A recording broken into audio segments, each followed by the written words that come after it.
Hi guys, welcome back to the Cast Iron Man Cooking Show. We've had a little bit of an absence here for me, the Cast Iron Man, because I'm largely a unmotivated bum. But I am currently here, and we're going to do something that I find to be an excellent little breakfast item, and that's an English muffin.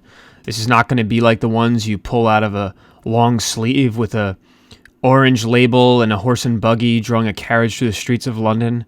No, these are homemade, very fresh, and delicious English muffins, so let's get going.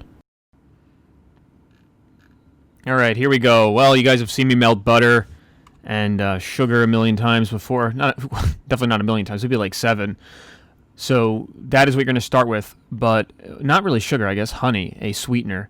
So put the honey in the pot. Oh my God. I got Wheaties stuck in my throat here. Put the honey and the butter in the pot.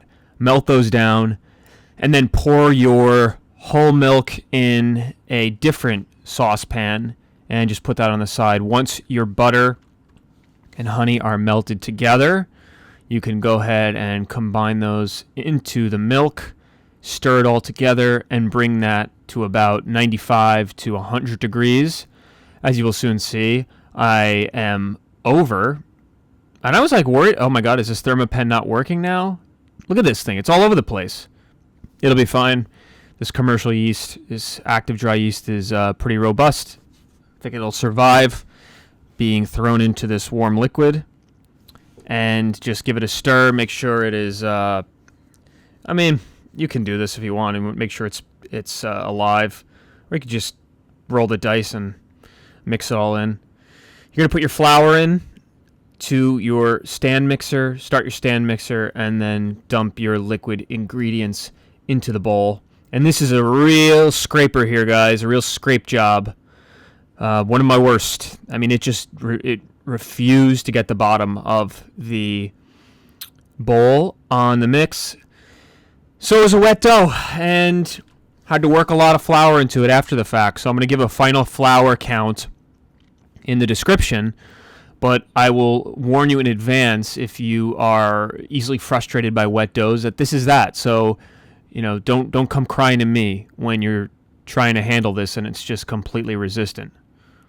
Give it a good mix. We're going to go with like 8 or 10 minutes on this, and it is constantly going to require scraping down. So be wary of that. Add some flour to the bench, spread it out, and then you're just going to do your best to get all of the English muffin dough out onto the work surface, and I'm probably going to work almost all of this in, and as you can see, it is just absolutely stuck to my hands. This might be the addition of, I kind of like amped up the butter from the last time I made them. I put an extra egg yolk in to the dough, but the end result was great. You just have to know how to manipulate it. And what I did was basically after I said, hey, it's not really gonna mix in here off the first go, I covered it with the bowl and just let it rest for about 10 minutes to absorb some of the flour. And it was supple once I lifted the bowl from it, and it kind of moved more gingerly across the work surface more efficiently.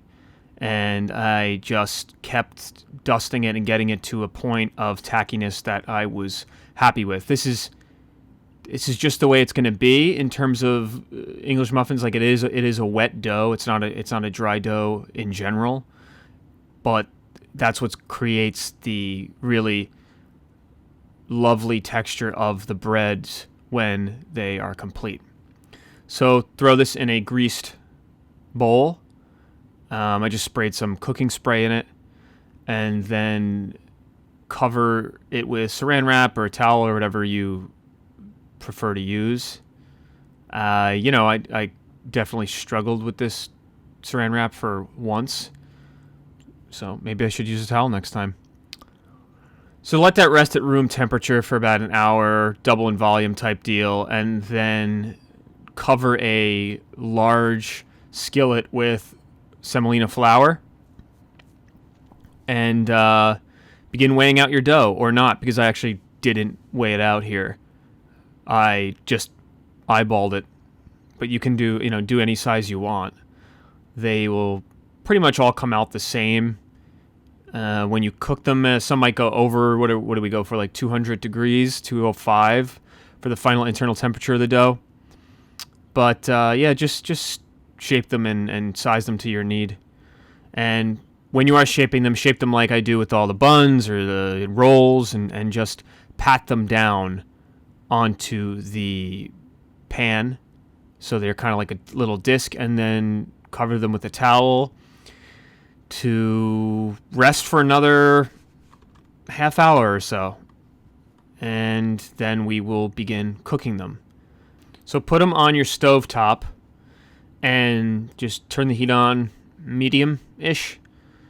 And it's going to depend, if you have a huge a huge cooking surface to do this on, it might be a lot easier, because for me the heat was gathering so much in the middle, so I kind of had to start swapping them around. I had to wind up using that smaller skillet in the back. But if you do have a flame that extends the entire circumference of the skillet, then you might have a easier time with this than using two pans, or just doing them in batches, really. So what I did was I just put on the other burner, the power boil burner, which I really don't like either, and crisped the sides of them up. And as you can see, they're very nice and golden brown. Put your oven on about 375, 350, depending on the convection status. Pop them in, and you're aiming for an internal temperature of 200 with an instant read thermometer. And probably, how long did this take? 20-ish minutes. You have these perfect English muffins that you need to split with a fork every time you prepare them, and put lots of butter on them. Not like there's enough in them already. And we'll see you soon. Enjoy. Bye-bye.